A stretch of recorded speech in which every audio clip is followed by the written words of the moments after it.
الحمد لله رب العالمين وصلى اللهم وسلم على نبينا محمد وصحبه أجمعين ودرسي شناد يا كتاب كنا مفتاح دار السعادة فرها قريقة راحة بإذن الله تبارك وتعالى وعن كجرني قيبتي سعادة iyo rayraynta sacaadada oo saddex qaybood loo qaybiyey.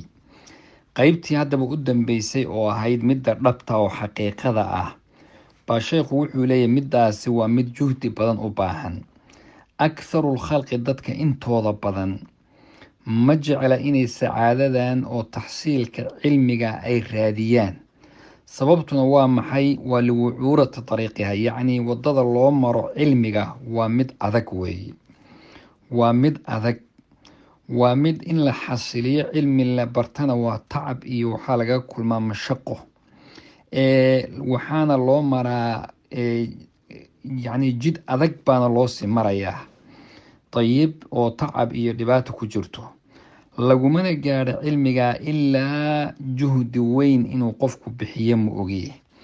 wuxuuna ka duwan tahay tani labadii hore sacaado oo iyagu xitaa qof aan dalbin baaba iska helayaba. bal u fiirso, oon raadinin. tusaale haddaan soo qaadno xoolihii, waxaaba laga yaabaa dhaxal inaad ku arto adoo iska jiifo oon weligaa shaqaynin, oon hal maalina soo shaqaynin baad dhaxal ku helaysaa. waaba lagu hibayn oo laska kaasiin karaa. dhaxal baad ku heli, hibaad ku heli, wax walbaad ku heli. laakiin cilmiga dhaxal laguma helo ilaa inaad dhiibto, yacni isaga dadaal badan aada bixisa ma ogiye. weliba sidqu dalabkaaga iyo raadintaaduna run ay noqoto, niyadaaduna ay tahay mid iyaduna dhab ah oo saxiixa ay tahay, markaasaad cilmiga gaari kartaa. qofka ay himigiisu yahay wax sare inuu gaadho, waxaa lagama maarmaana inuu isaguna shidda iyo dhibaato badan uu u maro hawsha iyada ah. maxaa jira? waa sacaadada dhabta ah. sacaadada dhabta ah oo cilmiga naaficaho wanaagsan oo barashada cilmiga ah, bilowga hore waa mashaqo iyo dhib baa lagala kulmaa. naftana dhib bay ku tahay arrinka inay qaadato, iyada oo dhibaato abayna tii naftii ilaahay ugu talagalay yee martaa. kadibna way ku sabirtaa arrinka iyada ah. ugu dambeyntana riyaadiljanna, meel fiican bay ku dambaysaa. waxayna gaadhaa maqaam iyo meel laddah iyo macaan ay ka helayso, ku raaxaysanayso. almakaarim waxaa la yidhaha manuuta bilmakaarih. waxa wanaagsan sidiisaba iyo meel sare qofkii rabaayay, makaarih iyo waxyaabo badan baa ka sokeeya oo naftu ay neceb tahay.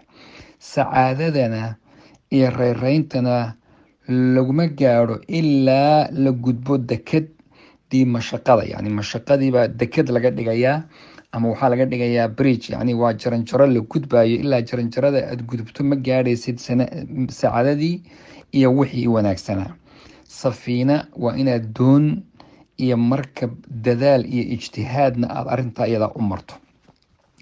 in badan oo dadka kamidihii waxay jahli kaga sugan yihiin ladada cilmiga iyo macaankiisa iyo qadarkiisa weynaantiisa. ilaa hadday arrintaa ogaan lahaayeenna wayba ku dagaalami lahaayeen baa la yidhaahdaa. laakiin xijaab oo makaariha, waxyaaba naftu neceb tahay oo badan baa ka sokeeya. naftu waxay rabtaa inay iska raaxaysato, naftu waxay rabtaa inay iska seexato, naftu waxay doonaysaa waxyaabo badan. laakiin taa laguma gaadho, cilmiga laguma gaadho.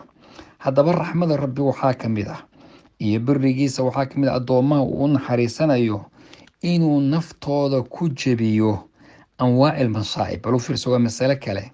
anwaac almasaa'ib, waxyaabaha masaa'ibta iyo mixanta inagu dhacaya ayaa ilaahay nafteena ku kasri buu ku sameeyaa, uu ku jebiyaa si ay raalli ahaanshaha rabbi iyo maxabadiisa iyo jacaylkiisa u gaadho. ujeedada waxaa laga wadaa waman tadabbara, qofka xikmada ilaahay fiiriya, ludfigiisa iyo naxariistiisa addoommaha uu qaba fiiriya, jacaylka uu addoomihiisa u qaba uu fiiriya, naftooda waxoogaa kasri abu kasri waxaa weye naftaadii waxoogaa hoos loo dhigo oo laga jebiyo kibirkeedii iyo farxadeedii waxyaabii mararka qaar, kadibna kor loo soo qaado.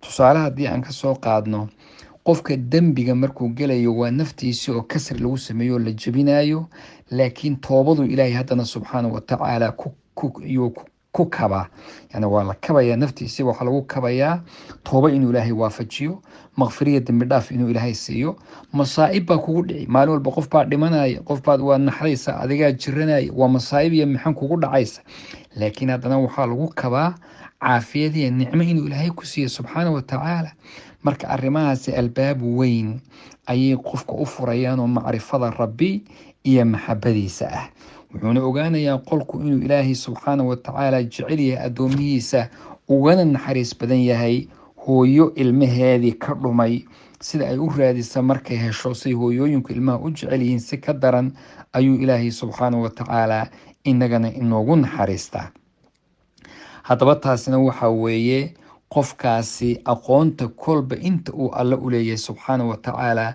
kulama dhibaato iyo turunturo ay kusoo gaadho waa kulama adiguna aad alle kusii shukrido ood alle usii dhowaato oo ilaahay subxaana wa tacaala